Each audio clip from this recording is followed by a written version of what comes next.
وبركاته.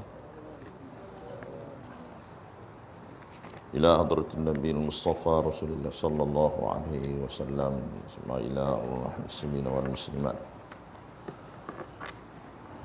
والمؤمنين والمؤمنات وآله الكرام وأصحابه العظام الشهيدين لهم الفاتحة. أعوذ بالله من الشيطان الرجيم. بسم الله الرحمن الرحيم. الحمد لله رب العالمين الرحمن الرحيم مالك يوم الدين. إياك نعبد وإياك نستعين اهدنا الصراط المستقيم صراط الذين أنعمت عليهم غير المغضوب عليهم ولا الضالين. أعوذ بالله من الشيطان الرجيم. بسم الله الرحمن الرحيم. بسم الله ما شاء الله لا يسوق الخير إلا الله. بسم الله ما شاء الله لا يصرف السوء إلا الله. بسم الله ما شاء الله ما كان من نعمة فمن الله. بسم الله ما شاء الله لا حول ولا قوة إلا بالله. بسم الله ما شاء الله لا يسوق الخير إلا الله. بسم الله ما شاء الله لا يصرف السوء إلا الله. بسم الله ما شاء الله ما كان من نعمة فمن الله. بسم الله ما شاء الله لا حول ولا قوة إلا بالله. بسم الله ما شاء الله لا يسوق الخير إلا الله. بسم الله ما شاء الله لا يصرف السوء إلا الله. بسم الله ما شاء الله ما كان من نعمة فمن الله. بسم الله ما شاء الله لا حول ولا قوة إلا بالله. الحمد لله. الحمد لله نحمده ونستعينه ونستغفره ونعوذ بالله من شرور أنفسنا ومن سيئات أعمالنا. من يهده الله فلا مضل له ومن يضلله فلا هادي له. أشهد أن لا إله إلا الله وحده لا شريك له وأشهد أن سيدنا محمدا عبده ورسوله أرسل رسوله بالهدى ودين الحق ليظهره على الدين كله وكفى بالله شهيدا. سبحانك لا علم لنا إلا ما علمتنا إنك أنت العليم الحكيم. رب اشرح لي صدري ويسر لي أمري واحلل عقدة من لساني يفقهوا قولي ولا حول ولا قوة إلا بالله العلي العظيم. اللهم صل وسلم على سيدنا محمد النور المذهب لنسيان بنوره وعلى آله في كل لمحة ونفس عدد ما وسعه علم الله. اللهم صل على سيدنا محمد الفاتح لما أغلق والخاتم لما سبق ناصر الحق بالحق والهادي إلى صراطك المستقيم وعلى آله وصحبه حق قدره ومقداره العظيم. الصلاة والسلام عليك يا سيدي يا رسول الله خذ بيدي قلت حيلتي أدركني. الصلاة والسلام عليك يا حبيب الله. الصلاة والسلام عليك يا أول خلق الله وخاتم رسل الله. صلى الله عليك وسلم يا رسول الله في كل لمحة ونفس عدد ما وسعه علم الله. اللهم افتح علينا حكمتك وانشر علينا من خزائن رحمتك يا أرحم الراحمين. ربنا أتمم لنا نورنا واغفر لنا إنك على كل شيء قدير. الله لطيف بعباده يرزق من يشاء وهو القوي العزيز. ففهمناها سليمان وكلا آتينا حكما وعلما وسخرنا مع داود الجبال يسبحن والطير كنا فاعلين. اللهم لا سهل إلا ما جعلته سهلا وأنت تجعل الحزن إذا تسهلا. وصلى الله على خير خلقه سيدنا محمد وعلى آله وصحبه وسلم.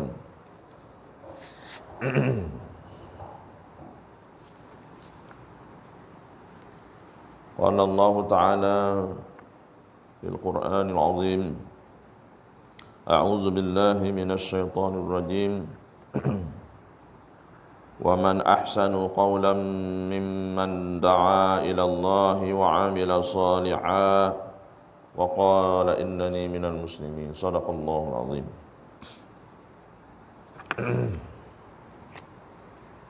Yang saya hormati dan dikasihi Tuan Pengurusi serta barisan pegawai dan dijawatkuasa masjid,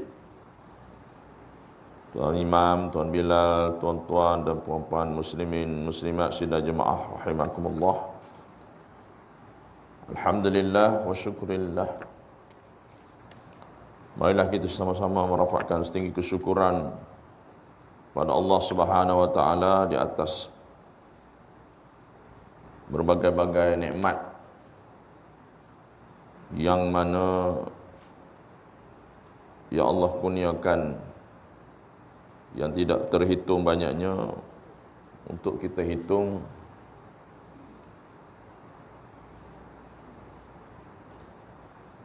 Cuma Allah Subhanahu wa taala suruh kita bersyukur, yakni dalam mentaati segala perintah Allah Subhanahu wa taala dan berusaha sedaya upaya meninggalkan larangan dan tegahan Allah Subhanahu wa taala. Kita hidup dan dihidupkan oleh Allah Subhanahu wa taala di atas muka bumi ini untuk kita sama-sama mengabdikan diri kita kepada Allah Subhanahu wa taala. Moga-moga dengan pengabdian kita ini, dengan hati yang tulus ikhlas kepada Allah SWT, dengan hati yang penuh bersyukur di atas segala nikmat, moga-moga Allah menambahkan lagi nikmat kepada kita dan menyelamatkan kita daripada azab Allah Subhanahu wa taala. Kita sebagai hamba Allah Subhanahu wa taala wajib tahu apakah tujuan Allah menjadikan kita dan Allah meletakkan kita di atas muka bumi ini bukan suka-suka, bukan untuk berseronok dengan dunia, tetapi untuk kita mengabdikan diri kita kepada Allah Subhanahu wa taala, yang semana semua kita maklum, semua kita tahu akan firman Allah Subhanahu wa taala, a'udzubillahi minasyaitonir rajim, wa ma khalaqtul jinna wal insa illa liya'budun. Ini kita wajib tahu. Allah nyatakan, tidak aku jadikan jin dan manusia itu sebenar-benarnya semata-mata untuk mengabdikan diri, untuk memperhambakan diri kepada aku, kata Allah. Ini untuk beribadah kepada Allah SWT. Yang mana yang beribadah kepada Allah SWT hanyalah kalangan manusia dan jin yang Islam. Dan ada juga yang kufur, yang tidak mentaati Allah Subhanahu wa taala. Di sana Allah sediakan dua tempat sahaja, iaitu syurga dan neraka. Kitalah yang berhak memilihnya mengikut firman-firman Allah Subhanahu wa taala dan disampaikan oleh junjungan mulia kita Nabi Muhammad sallallahu alaihi wasallam, manakah jalan ke syurga, manakah jalan neraka. Semoga kita tidak tersilap pilih. Semoga kita menjadi insan yang bertakwa di sisi Allah Subhanahu wa taala, bertakwa pada i'tiqadnya, pada amalannya, pada perkataannya. Maka hiasilah kita dengan pakaian takwa, yakni yang sebenar-benar takut pada Allah Subhanahu wa taala, yang mengikuti Al-Quran dan hadis sunnah Nabi sallallahu alaihi wasallam. Tuan-tuan dan puan-puan muslimin muslimat sidang jemaah rahimakumullah, kita sambung pengajian kita pada pagi ini, kitab Qalbun Salim, pada muka surat 28. Masih lagi membicarakan bab cara-cara mensyukuri nikmat Allah Subhanahu wa taala. Itu tajuk besarnya, kita dah baca, mengajar kelakuan adab yang baik.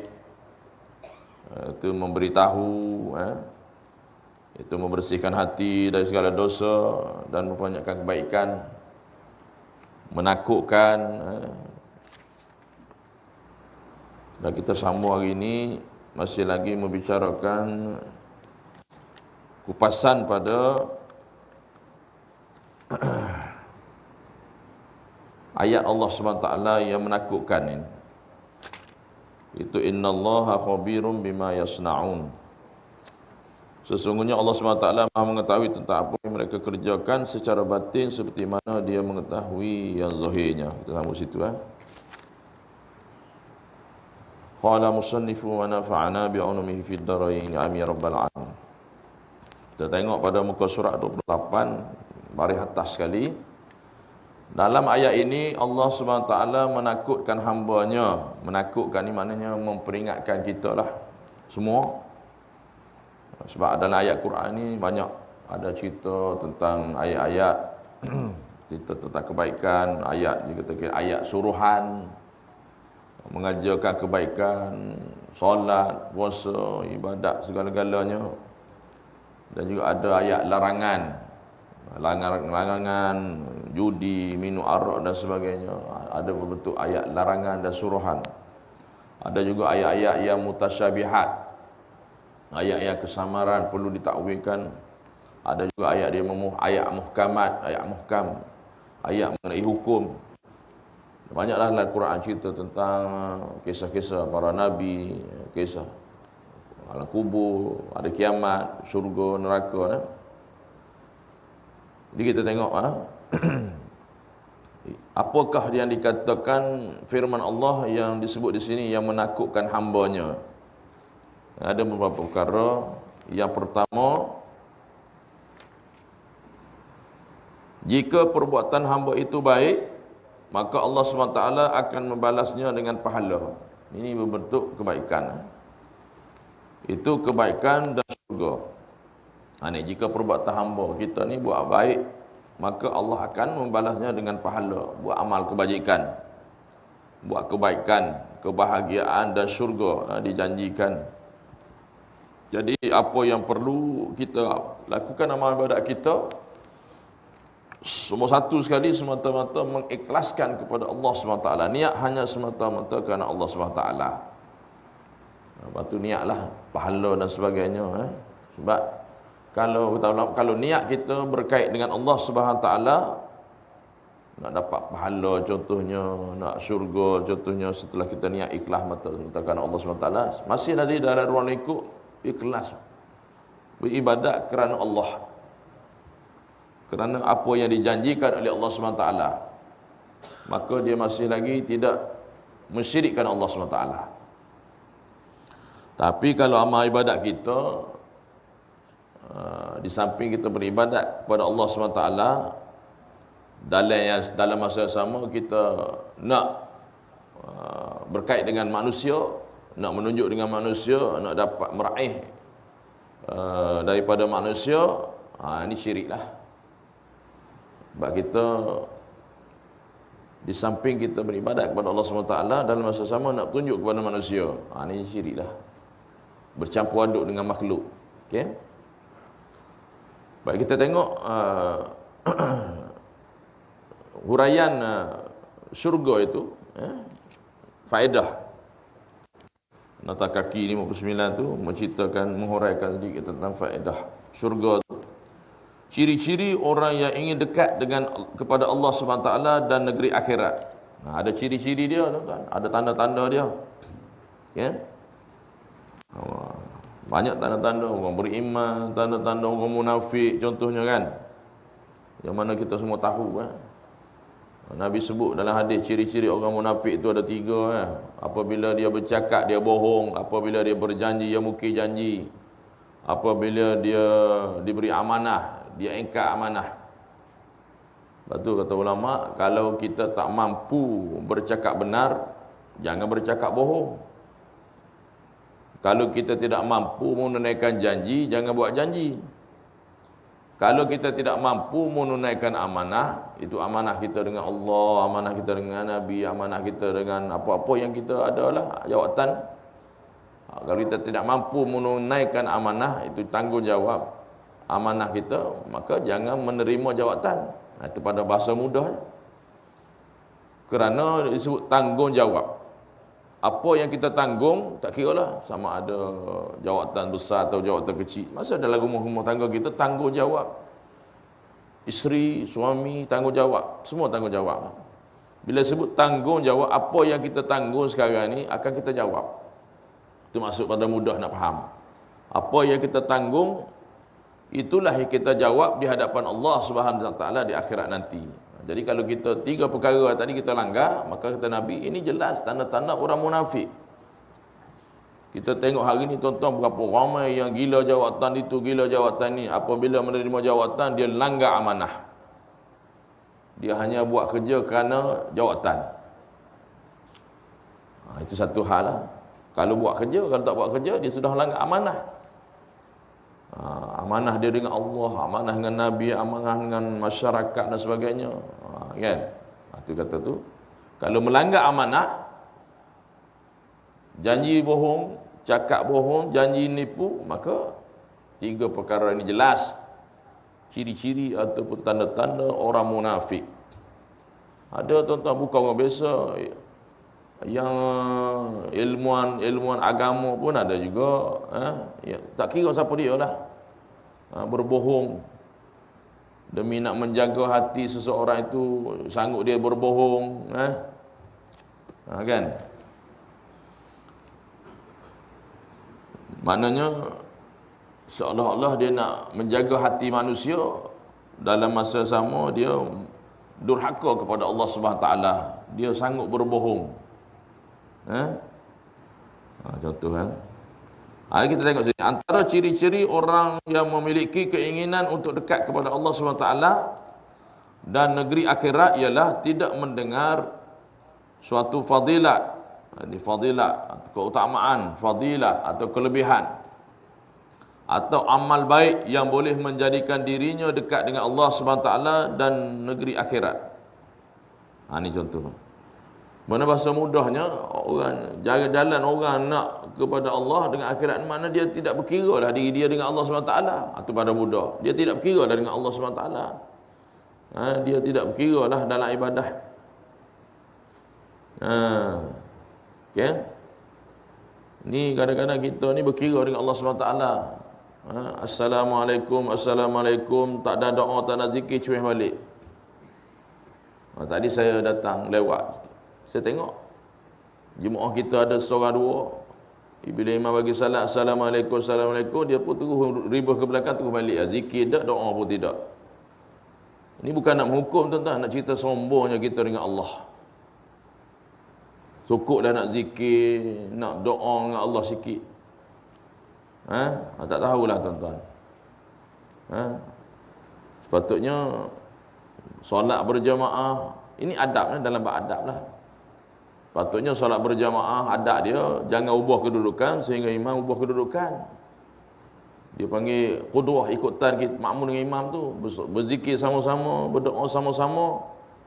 Kerana malaikat turut berzikir dan berdoa mengaminkan doa, maka kita keluar daripada majlis tu, macam kita rugilah.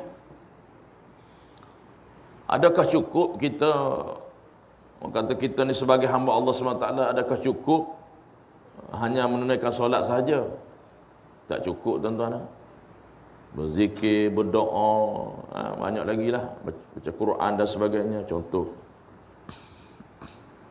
Cuma kita bersangka baiklah, mungkin dia ada had dan sebagainya, tapi ada had sebagaimana, jagalah adab kita. Adab kita dengan Allah SWT, patutnya zikir dah dulu, doa lah dulu. Ni sibuk sungguh kita dengan dunia tuan-tuan, sampai tak nak zikir, tak nak berdoa ni. Ya. Jadi bagaimana tanda, apakah itu tanda-tanda orang yang nak kepada Allah, nak kepada negeri akhirat, sedangkan dia meninggalkan amalan akhirat? Sibuk sungguh kita dengan dunia. Contoh tuan-tuan.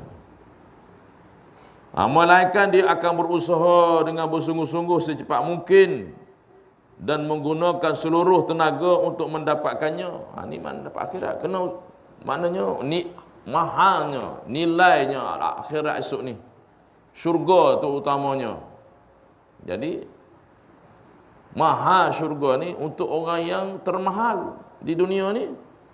Mana orang termaha apa dia? Orang yang tidak berkira-kira dengan akhirat. Orang yang tidak berkira-kira dengan Allah SWT. Kita nak syurga, contohlah tuan-tuan. Kita nak syurga. Kita nak masuk syurga, tapi kita meninggalkan amalan-amalan syurga. Macam mana? Nak je lah. Contoh tuan-tuan. Baik. Macam macam kata Ibrahim Ad-Duham lah.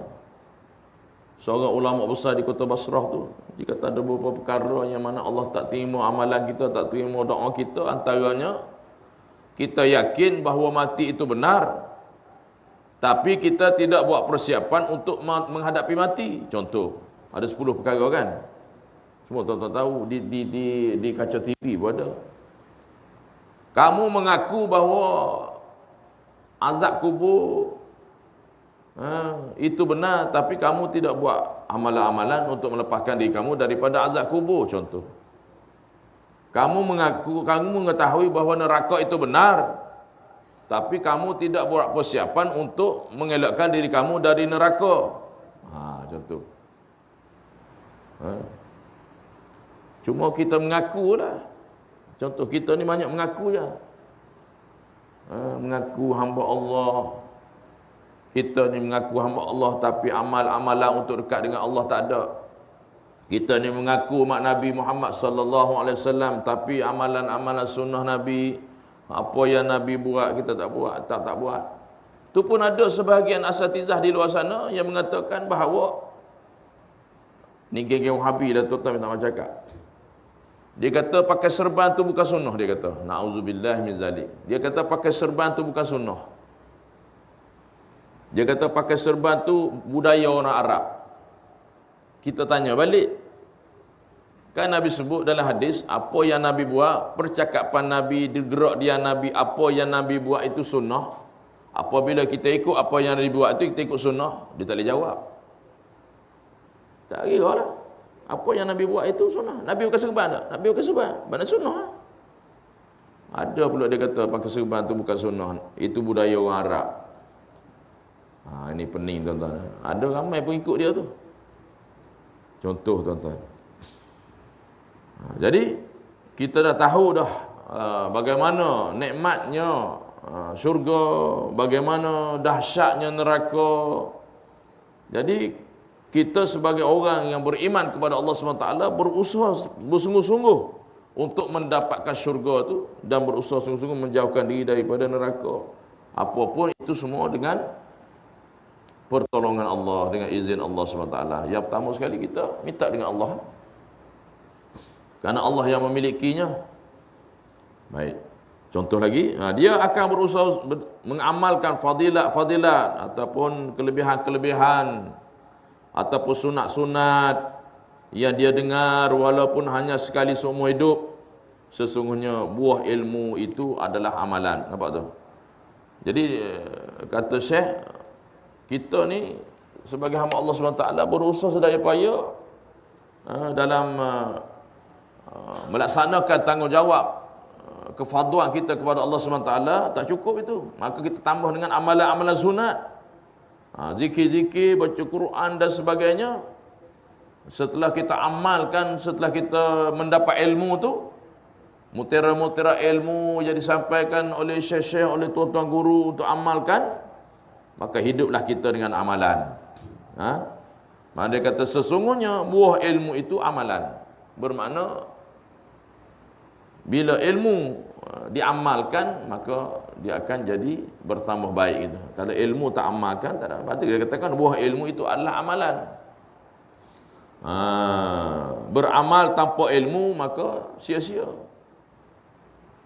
Ilmu tanpa amal rugilah.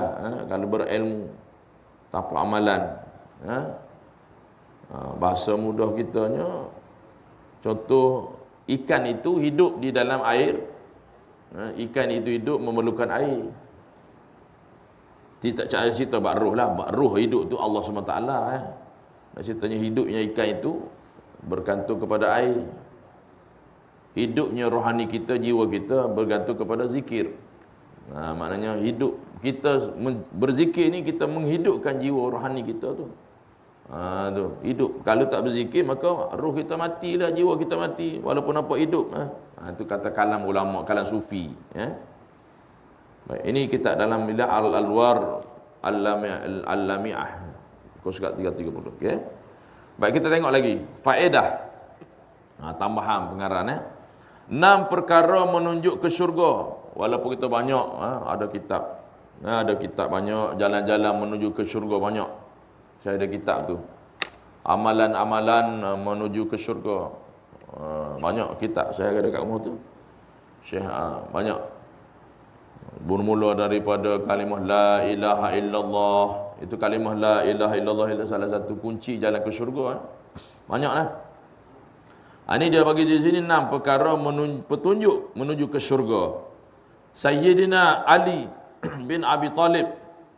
Sayyidina Ali bin Abi Talib karramallahu wajhah memberikan petunjuk untuk menuju syurga dengan 6 perkara. Ini petunjuk untuk menuju ke syurga. 6 perkara. Beliau berkata, siapa yang mengumpulkan 6 perkara padanya, nescaya dia tidak meninggalkan usaha untuk mencari syurga dan lari daripada neraka. Dua, tuan-tuan, kita ni mesti apa? Amal-amalan kita untuk mencari syurga, mendapatkan syurga, dan untuk kita berusaha sedaya upaya mengelakkan, melarikan diri daripada neraka. Syurga itu tempat yang nikmat, neraka itu tempat azab. Ya? Macam kita tengok api lah, tuan-tuan. Kita tengok api yang besar marak, kita masuk tak? Kita lari ya. Kenapa kita lari daripada api? Oh, tak boleh masuk dekat api, nanti terbakar. Itu dunia, kita tahu kan? Contoh, kita tahu bahawa api itu panas membakar. Lepas tu kita pergi air laut, air kolam. Kita tak lari, kita terjun, kita berenang dalam pasal apa? Pasal sejuk. Itu dunia. Tapi kenapa dan mengapa amalan-amalan kita di atas dunia ni, amalan itu seolah-olahnya nak ke neraka. Seumpama api tadi. Sebab apa? Sebab masalah iman. Sebab apa? Masalah tak nampak. Tak nampak azab neraka tu, tak nampak nikmat syurga tu. Sebab itulah kita lari daripada amalan-amalan tersebut. Seolah-olah kita yakin dengan apa yang kita nampak di dunia ni. Kita tak berapa yakin tentang akhirat. Itu masalah tu. Masalah apa tu? Masalah iman lah. Sedangkan api dunia itu sikit saja, kata Allah, kata Nabi. Wap-wap je, percikan-percikan atau bunga-bunga api daripada neraka ya, api dunia ni.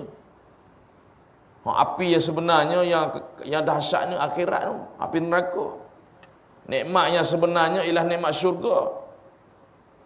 Jadi kita tak nampak. Kita tak semak dalam hati kita. Kita nampak cinta dunia, kita nampak nikmat dunia lagi. Kita takut di dunia lagi daripada takut akhirat. Itu contoh, tuan-tuan. Jadi yang pertama dia kata apa? Usaha yang pertama ialah dia mengenal Allah. Dia mengenal Allah SWT lalu mentaati Allah SWT. Jadi ini penting, tuan-tuan. Yang nombor satu sekali untuk menyelamatkan kita, petunjuk kita untuk menuju syurga Allah SWT, dan segala amal-amal kita itu diterima oleh Allah SWT, yang mana Allah redha kita. Nombor satu, wajib kita mengenal Allah. Bila mengenal Allah, kita taat pada Allah. Ini kalau kita bahasa mudah, tuan-tuan, kalau orang yang tidak mentaati perintah Allah SWT tu, mana tinggal solat dan sebagainya, itu terjelas pada zahirnya dia tak kenal Tuhan.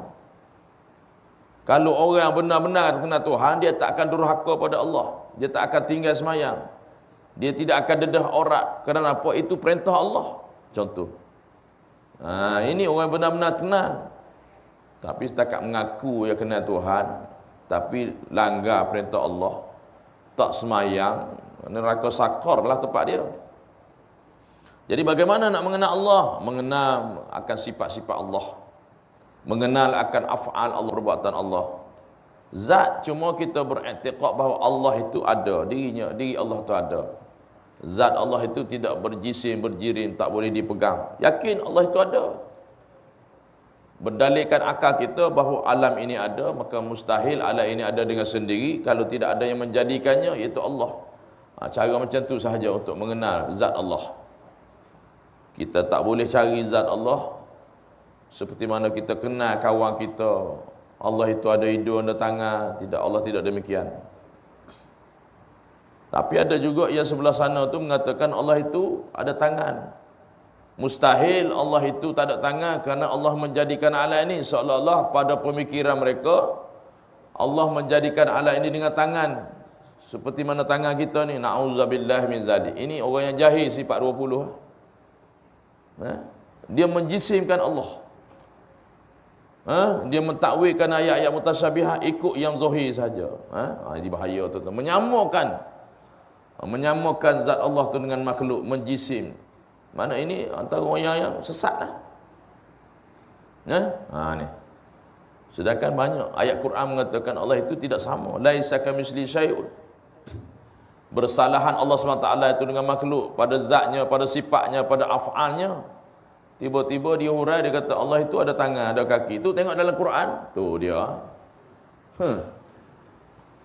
Mampus tuan-tuan, dia kata Allah ada tangan, Allah ada kaki. Bila kita bahas, dia kata, ya Allah ada tangan. Tapi tangan Allah bukan macam tangan kita. Tangannya selayaknya dengan Allah. Itu masih lagi menjisimkan Allah. Masih lagi mengatakan Allah itu ada anggota, ada tempat. Na'udzubillahi min zalik. Ini keluar, menyeleweng daripada pahaman ahli sunnah wal jamaah. Mana ini adalah orang-orang yang bercakap itu orang yang jahil, yang tidak jazam, yang tidak hadam sifat 20. Sebab tu kita wajib belajar sifat 20 ni. Ini salah satu ilmu yang untuk kita dekat dengan Allah, untuk mengenal Allah. Untuk mengenal Allah, untuk membezakan sifat-sifat Allah dengan sifat kita ni. Takut kita sama dengan Allah, bahaya. Allah itu maha melihat, pelihat. Allah melihat dengan apa? Dengan sifat pelihat. Kita melihat dengan apa? Kita melihat dengan mata. Adakah sama melihat Allah dengan kita? Ini masalah. Tak sama. Bismillah. Kalau dia mengatakan kita melihat dengan mata, dia mengatakan juga Allah tu melihat dengan mata, tapi mata Allah tak sama dengan mata kita. Jam jam bahasa sekarang ni panggil jam kerengkong jam kerengkengkong Mana boleh Allah melihat dengan mata tu makhluk yang dijadikan. Allah melihat dengan apa? Allah melihat dengan sifat basar. Allah mendengar dengan sifat sama'. Kita mendengar dengan telinga, alat. Allah mendengar tidak dengan alat, kerana alat itu makhluk. Ni orang yang faham sifat 20. Contoh tuan-tuan. Jadi kalau dia kata Allah tu ada tangan, maknanya lemahlah sifat Allah sama dengan makhluk. Sedangkan Allah yang menjadikan kita. Tiba-tiba dia kata Allah tu tangan sama dengan kita. Cuma tangan tu ada tangan tapi tak sama dengan kita. Menjisimkan Allah. Ni golongan-golongan dia panggil mujassimah, tajsim. Na'udzubillahi min zalik. I'tiqad yang tidak betul lah. Dan kita tidak mengkafirkan mereka, cuma kita kata sesatlah. Bukan senang nak mengkafir ni. Kalau jelas-jelas kafir, boleh kita kata kafir tu.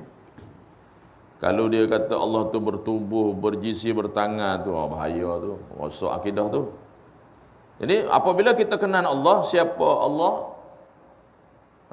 Dah kita kenal, belajar mengenal sifat Allah dan perbuatan af'al Allah, perbuatan Allah SWT, lalu kita mentaatinya. Ini salah satu jalan atau petunjuk ke syurga. Yang kedua, dia mengenal syaitan.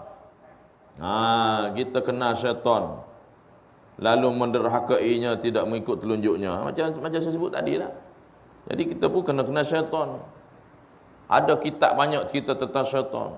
Ada satu kitab kulit merah, Jabatan Mufti keluar, cerita tentang syaitan. Baca kitab tu, Syaitan.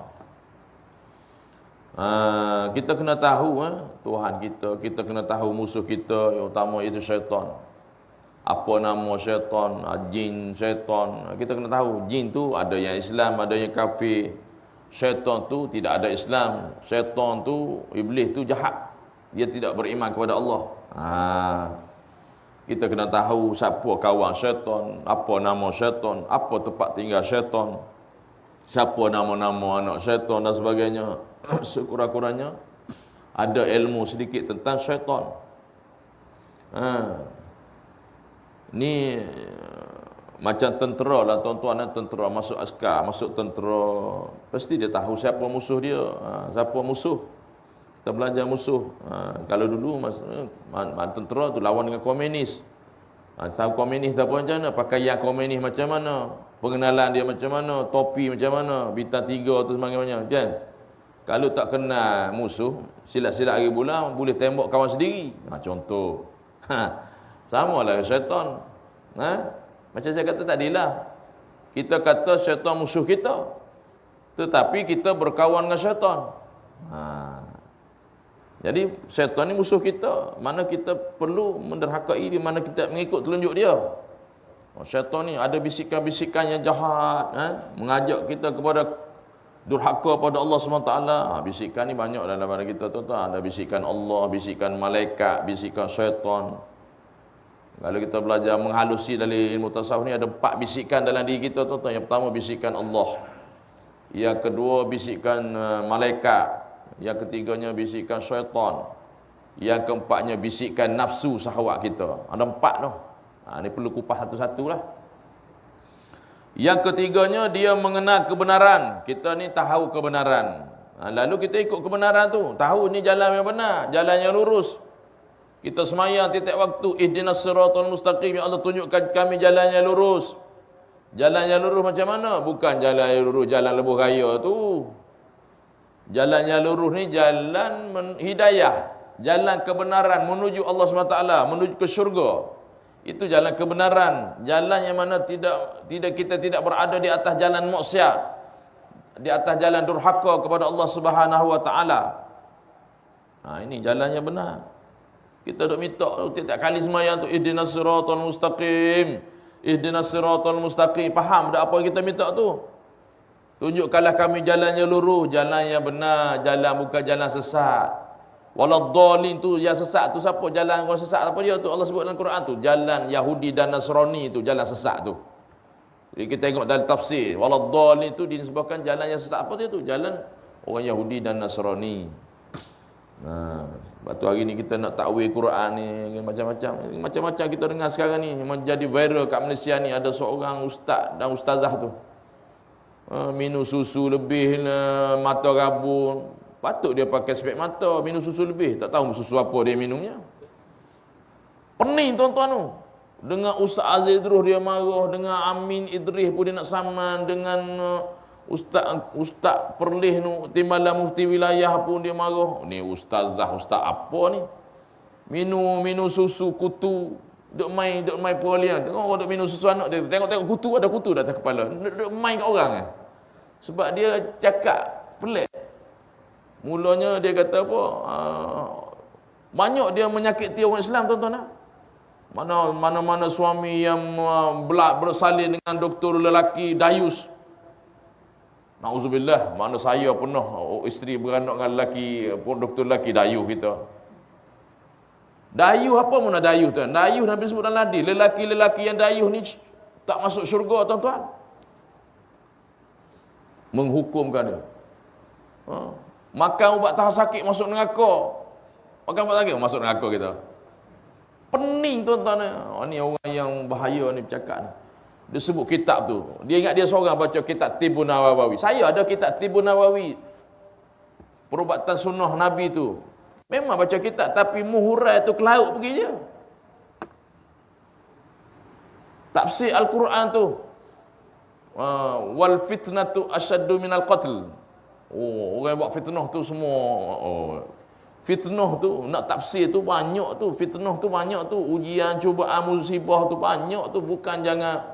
Adakah dia mengatakan orang buat fitnah sedangkan nak betulkan apa yang cakap tu? Fitnah tuan-tuan. Kita fitnah orang tu tak buat apa-apa, kita fitnah, kita mengada-ngada mereka-rekakan cerita, salah satu fitnah. Macam-macam lah. Berubat dalam perubatan Islam tak boleh guna minyak angin. Tak tahu macam mana tahu. Mungkin lagi berangin kot. Wallahualam. Jadi pening tuan-tuan. Minum susu boleh jadi kutu. Wah, macam-macam lah. Allahu Akbar. Saya tengok Allahu Akbar. Ini Jakim Patutnya ambil tindakan lah. Ini Menteri Agama sudah bagi tahu, kata kena buat satu, orang kata panggil lah. Sebab dia yang suami dia ustazah panggil ya. Maknanya buat perbincangan supaya dakwah ni penuh hikmah lah, tidak boleh nak berkelahi, marah dengan Ustaz Aziz Idrus. Marah orang ni, marah orang ni, kata jahil, macam mana nak jadi ulama ni, tak ikut Quran. Macam dia seorang tahu. Na'udzubillah min zalik. Kita doalah tuan-tuan, semoga mereka ni dia mendapat, kita semualah mendapat hidayah supaya jalan yang benar lah. Jadi celaru lah. Oh, dayus. Yang lagi sakit hati tuan-tuan, ni menyakit hati yang paling teruk lagi, dia kata orang yang menyakit kecil manis tu makan benda haram. Mampu siapa kecil manis makan benda haram. Menyakiti hati orang Islam. Yang mak ayah nenek kita, mak kita, ayah kita mati tu kecil manis makan benda haram. Mampu dia sudah menyakiti seluruh umat Islam. Bermakna orang yang ada kecil manis makan benda haram. Na'udzubillahi min zalik. Menyakiti hati umat Islam. Allahu Akbar. Takutlah kita tengok dia punya cakap tu. Kadang cakap agama, lepas tu kuku panjang. Ustazah tu kuku panjang. Duduk pemain kat orang, macam mana hukum dia? Ustazah pinjam simpan kuku panjang. Dia tak boleh jawab. Allah nak menghukumnya, itu kita ni masalah. Kita takut, maksud saya lah sebagai pendakwah ni, mana kita sebagai pendakwah jangan jadi penghukum lah. Kita membawa hukum tu, hukum yang benar lah. Ni katakan kebenaran tu, mengenal kebenaran lalu mengikutinya, jangan bawa kepada orang yang kesesatan. Jadi pening tuan-tuan. Banyak zaman kita, zaman fitnah Dajjal ni. Nabi sebut ni zaman fitnah Dajjal. Banyak fitnah Dajjal ni sebelum Dajjal keluar ni. Muka-muka kita selamatlah daripada fitnah tersebut ni. Ni duk pemain kat orang je lah. Macam-macam tuan-tuan. Seterusnya dia mengenal yang batil, mengenal yang tak elok. Yang batil ni yang tak elok dah. Lalu menjaga diri daripadanya. Jadi kita tidak nak kita ni terjerumus kepada kebatilan, kesesatan dan sebagainya. Itu antara 4 perkara, batu 4 ni. Yang bawah tu, yang baris 29 tu, yang baris bawah tu, bawah garisan tu, dia mengenal dunia lalu menolaknya. Macam saya sebut tadi, mengenal dunia, kita kenal dunia lalu kita menolaknya. Jangan kita cinta dunia. Yang kelimanya, dia mengenal akhirat lalu mencari akhirat. Mana mengenal dunia ni, kita tahu dunia ni racun, dunia ni penuh maksiat, kita tolak. Kita tidak cinta dunia.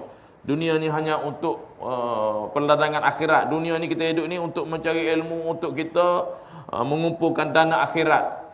Bukan mana kita kenal dunia kita tolak semata-mata, dak. Rezeki apa kita perlu cari. Cuma dalam mencari dunia ni jangan sampai lupa akhirat. Sama juga mengenal akhirat. Kita kena akhirat, syurga tu macam mana, lalu kita mencarinya dengan amal-amal soleh. Ni disebut dalam kitab Ihya Ulumuddin Imam Al-Ghazali rahimahullahu ta'ala. Itu baru satu tuan-tuan tu. Baru satu. Yang kedua, jika ia jahat. Nanti kita tengok atas tu. Nombor 2, jika ia jahat, yang ini tidak baik, maka Allah akan membalasnya dengan siksaan api neraka. Tadi cerita balas baik. Ada 2. Dalam Quran disebut balas neraka. Allah Subhanahu wa taala berfirman, ya'lamu kha'inatal a'yuni wa ma tukhfis sudur. Ini surah Ghafir, surah Ghafir, surah yang ke-40 ayat 19. Allah SWT mengetahui pengkhianatan pandangan mata seseorang, iaitu mata mencuri-curi pandang kepada yang haram. Jadi kita tengok perkara yang haram itu mata tu. Mata tu kata ulama, melihat yang haram tu, mata tu sebagai panahan beracun daripada syaitan yang menyebabkan hati kita tidak khusyuk dalam ibadah. Sebab kita melihat perkara mata dengan perkara yang haram. Serta mengetahui akan apa yang tersembunyi di dalam hati, sama ada keinginan untuk mengerjakan kebaikan atau keburukan. Ini jelas. Jelas Allah sebut tu. Apa yang tersembunyi dalam hati, sama ada keinginan untuk mengerjakan kebaikan, keburukan. Itu mana keinginan hati tu, bisikan tu, bisikan nafsu tu. Ada bisikan baik, kita ikut. Bisikan yang buruk tu tinggal. kita sendiri, kita tidak boleh menyalahkan orang lain, kita tidak boleh menyalah takdir dan sebagainya, salah kita. Kita yang memilih perkara yang tak baik, maka jadi tak baiklah kita. Kita pilih perkara yang baik, baiklah. Mana tepuk dada tanya iman kita. Mana bisikan-bisikan juga, kita kena ikutlah. Yang baik, yang tak baik kita tolak. Tolak dengan ilmu. Kita habis itu. Daripada Sayyidina Huzaifah bin Yaman, berkata Rasulullah sallallahu alaihi wasallam bersabda, "Innan nazara ila ma'azinil mar'ah sahmun masmumun min sihami iblis. Faman tarakaha adzaqahu Allahu ta'ma ibadatin tasurruhu." Sesungguhnya melihat kepada tempat yang tak elok, ini tempat yang haram tu, yang ada pada tubuh perempuan adalah seperti anak panah beracun daripada anak panah iblis. Tu. Mata yang melihat dengan haram, jadi mata zina mata, melihat perkara yang haram tu sebab mana panahan iblis, kerana sangat cepat ia membinasakan, mana mengikut hawa nafsu. Sesiapa yang meninggalkannya kerana takut kepada Allah Subhanahu wa taala, Allah akan merasakan kemanisan ibadah, akan masukkan kemanisan ibadah dalam diri kita tadi kepadanya dan mengembirakannya. Hadis riwayat Al-Hakim, beliau menghukumkan hadis ini sanadnya sahih. Sanadnya sahih, okey. Jadi banyak tu nota kaki tu, sanadnya sahih, nota kaki dia ada. Riwayat Al-Hakim pada nota kaki nombor 62. Sama juga dalam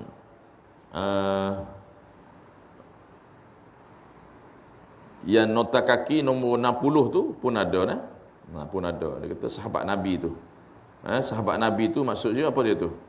Tu Huzaifah, Sayyidina Huzaifah bin Yaman tu, sahabat Nabi tu, dia ada bagi nota kaki tu di bawah tu, sahabat Nabi sallallahu alaihi wasallam yang dikenali dengan pemegang rahsia Rasulullah. Itu Sayyidina Huzaifah bin Yaman.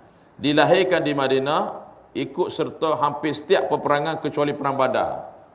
Banyak perang. Perang Badar dia tak pergi. Sangat tahu rahsia orang munafik di Madinah. Sayyidina Umar hanya akan mensolatkan jenazah apabila Huzaifah ikut serta mensolatkannya. Wafat di Madain pada tahun 34 Hijrah atau 35 Hijrah, 40 hari selepas Sayyidina Uthman bin Affan syahid. Ini cerita kisah tentang Huzaifah bin Yaman. Mana orang yang rapat, orang yang rapat dengan Nabi sallallahu alaihi wasallam. Okey. Insya-Allah tuan-tuan, dah loceng dah bunyi. InsyaAllah kita akan hurai lagi atas seterusnya beberapa nota kaki itu, kemanisan ibadah. Kemanisan ibadah apa yang Imam Ghazali huraikan dalam kitab Minhajul Abidin, dan akan dijelaskan lagi siapakah riwayat Al-Hakim, dan tentang sanad yang sahih. Mana nota kaki itu muka surat 30-32 tu kita akan hurai nota kaki tu. Kita berhenti takat tu. InsyaAllah kita akan sambung nota kaki, iaitu kemanisan ibadah akan datang. InsyaAllah. Wallahu a'lam. Kita tangguh majlis kita dengan tasbih kafarah dan suratul subhanallah. Subhanakallahumma bihamdika asyhadu an la ilaha illa anta astaghfiruka wa atubu ilaik. Amiltu su'an wa zalamtu nafsi faghfir lana fa innahu la yaghfiru dzunuba illa anta. Bismillahirrahmanirrahim. Wal 'asri innal insana lafi khusr illa allazina amanu wa 'amilus solihat wa tawasaw bil haqq wa tawasaw bis sabr. A'udzu billahi minasyaitonir rajim. Bismillahirrahmanirrahim. Alhamdulillahi rabbil alamin wassalatu wassalamu ala asyrafil anbiya'i wal mursalin sayyidina Muhammadin khatamil anbiya'i wal mursalin wa ala alihi wa sahbihi ajma'in. Radina billahi rabba wa bil islami dina wa bi sayyidina Muhammadin sallallahu alaihi wasallam nabiyya rasula. Allahumma iftah alaina futuhal arifin warzuqna fahman nabiyyin bi jahi khatamil mursalin. Allahumma faqihna fid din wa 'allimna at-ta'wil wahdina siratal mustaqim.